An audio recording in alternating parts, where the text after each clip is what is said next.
Voici une nouvelle vidéo pour vous parler des différentes façons de déterminer une tendance.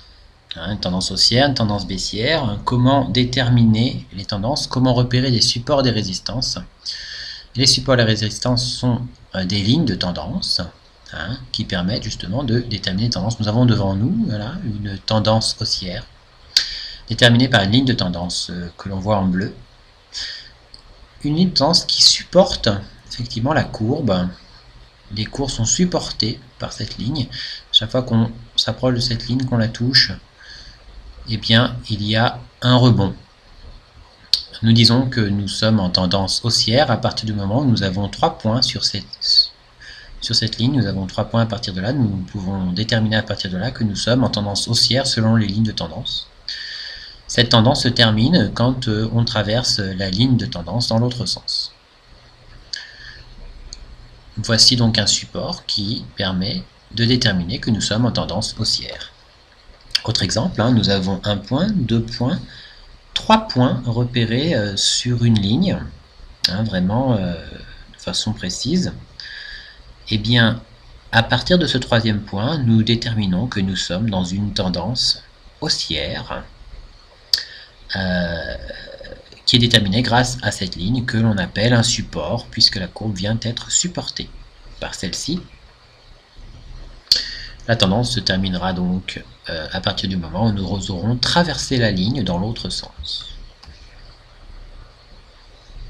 Voici un nouveau support qui détermine aussi une tendance haussière. Nous avons 1 point, 2 points, 3 points. Arrivé au 3e point, nous pouvons dire donc il nous faut 3 points, que ce support détermine une tendance haussière et à chaque fois que nous touchons cette ligne, nous avons une probabilité de rebond, comme là, un rebond sur la ligne.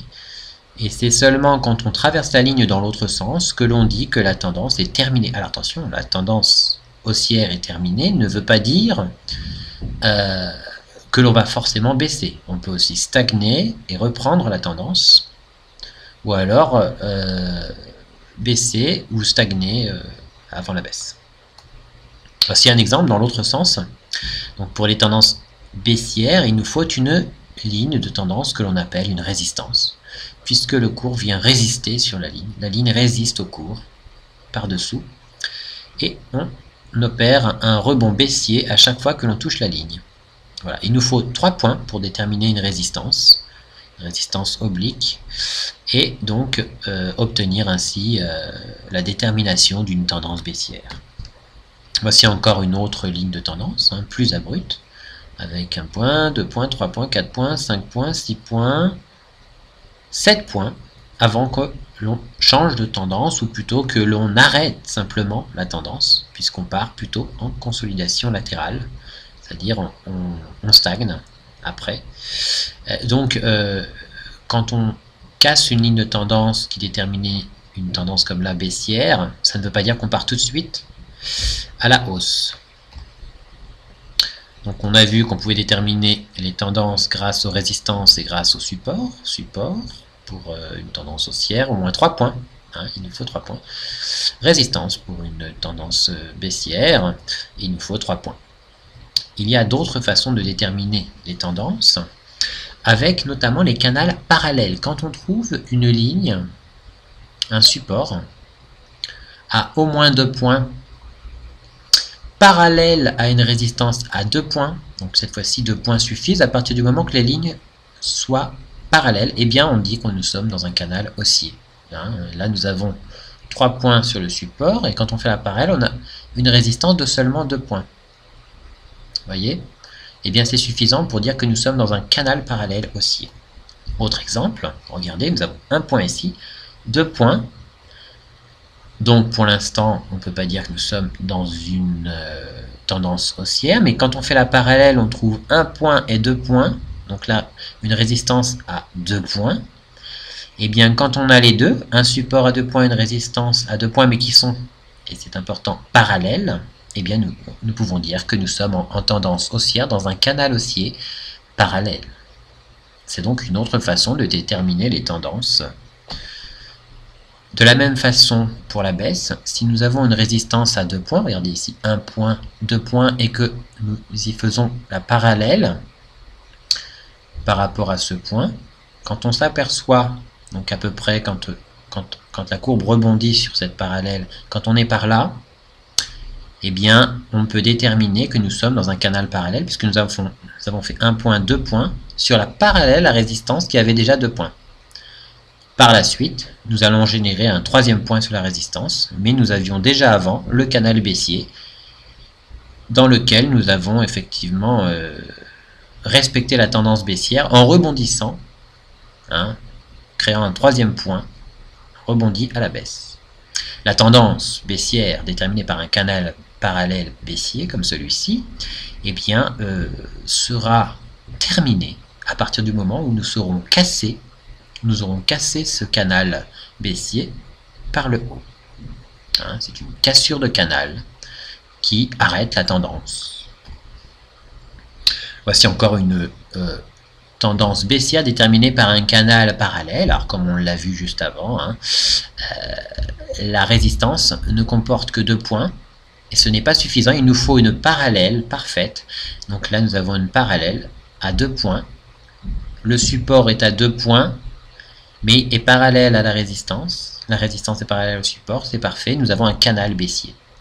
La tendance se poursuivra et ne s'arrêtera que, on déterminera que la tendance est terminée quand on aura franchi ce canal à la hausse. Quand on sort du canal, la tendance est terminée. Alors nous pouvons aussi déterminer des canals baissiers ou haussiers, mais non parallèles. Mais à partir de ce moment-là, si le canal baissier comme là n'est pas parallèle, eh bien il nous faut obligatoirement 3 points. 2 points seulement sur la résistance et le support quand c'est un canal parallèle, mais quand le canal n'est pas parallèle, il nous faut 3 points pour être sûr que ce soit une résistance et un support. Donc là nous avons 1 point, 2 points, 3 points, une petite incursion, mais on a quand même 3 points nets. C'est une résistance à 3 points. En bas, nous avons 1 point, 2 points, 3 points. C'est un support à 3 points. Nous avons une résistance à 3 points, un support à 3 points. Nous sommes donc dans un canal baissier qui n'est pas tout à fait parallèle. Nous avons donc une tendance baissière dans un canal baissier non parallèle. Ici, nous avons encore un canal baissier qui n'est pas parallèle, mais attention, la résistance en haut a bien 3 points.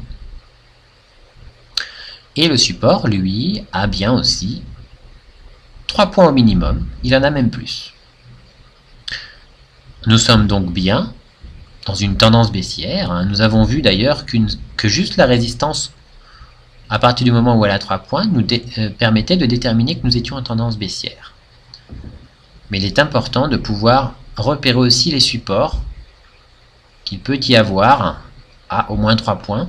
On n'en a pas toujours, des fois on a juste la résistance, mais c'est important de pouvoir les repérer. Et quand on sort du canal baissier non parallèle, nous quittons la tendance, soit pour une stagnation, soit pour une hausse, soit pour une baisse. Différentes possibilités. Voici maintenant un canal baissier qui est non parallèle, mais qui détermine aussi une tendance haussière, un peu comme les canaux parallèles. Nous avons sur la résistance 3 points. Pour déterminer la tendance, nous avions besoin que du support, et il a 3 points. Donc à partir du moment où on a 3 points, nous sommes en tendance haussière, selon la théorie des lignes de tendance haussière. Et nous pouvons renforcer cette idée grâce à la résistance qui a 3 points. Nous sommes dans un canal haussier non parallèle. Encore un autre exemple avec 3 points sur le support qui nous permet de dire que nous sommes en tendance haussière. Et pour mieux analyser les courbes, nous avons une résistance qui elle a 3 points qui nous dit que nous sommes dans un canal, une sorte de canal qui se réduit de plus en plus puisque les lignes ne sont pas parallèles. Un canal donc haussier non parallèle. Nous pouvons aussi trouver des résistances et des supports horizontales. Alors regardez, une résistance horizontale, à peu près le même niveau, qui est reproduit 2 fois. Alors pour les résistances horizontales, nous n'avons besoin que de 2 points. Si on reproduit 2 fois le même niveau, comme là, hein, sans pouvoir le traverser, eh bien, on dit que nous sommes dans sur une résistance horizontale. La courbe résiste à cette horizontale sur 2 points. Et si on casse cette résistance, eh bien, on dit alors que la résistance a cédé. Voici encore une résistance horizontale. Hein, on a dit qu'il fallait au moins 2 points, il peut y en avoir plus. Donc on avait un point, on a 2 points, on a un 3e point, ça confirme simplement, hein, mais 2 points nous suffisent. Voilà. Et puis ensuite, on casse cette résistance ici. Alors un autre exemple, hein, ici nous avons une résistance déterminée à partir de ce point-là, puisque nous reproduisons ici le même niveau, on résiste sur le même niveau horizontal, à peu près le même niveau, vous voyez que c'est pas forcément pile, hein. Et puis ensuite, on s'aperçoit que donc, nous étions dans une résistance, et regardez, nous franchissons cette ligne, donc cette résistance est franchie. Une résistance qui est franchie peut devenir un support, regardez, puisque ici la zone va supporter la courbe, mais on verra que ce n'est pas toujours aussi net, hein, des fois le support c'est plus une zone, puisque nous pouvons supporter la courbe en ayant des petites incursions un peu généreuses. On appelle cela d'ailleurs un pullback, un retour sur la ligne qui devient support. Regardez en haut, nous avons un exemple, hein, qui montre que les zones de résistance ne sont pas toujours ultra précises, bien qu'il y ait de la précision tout de même par moment. Hein. Nous avons une zone qui est reconnue une fois, on part par-dessus, puis on reconnaît la même zone que précédemment, une fois, 2 fois, 3 fois, 4 fois. C'est donc une résistance horizontale à plus de 2 points ici, hein, mais 2 points suffisent pour déterminer la résistance. Voilà. Par la suite, on aura suffisamment résisté pour repartir à la baisse. Un exemple dans l'autre sens, hein, puisque la courbe peut être supportée par un support horizontal. Hein, dans ce cas-là, il nous faut effectivement que 2 points comme ici. Hein, on détermine qu'on est dans un support horizontal. Et c'est très utile pour analyser les courbes, vous le verrez par la suite. Autre exemple d'un support horizontal, hein, la courbe est passée au-dessus d'un niveau, un niveau qui était reconnu, regardez ici, ici. Et puis quand on revient par-dessus, nous obtenons un support à 1 point, 2 points, 2 niveaux reconnus, voilà. Et ensuite, nous avons une progression haussière.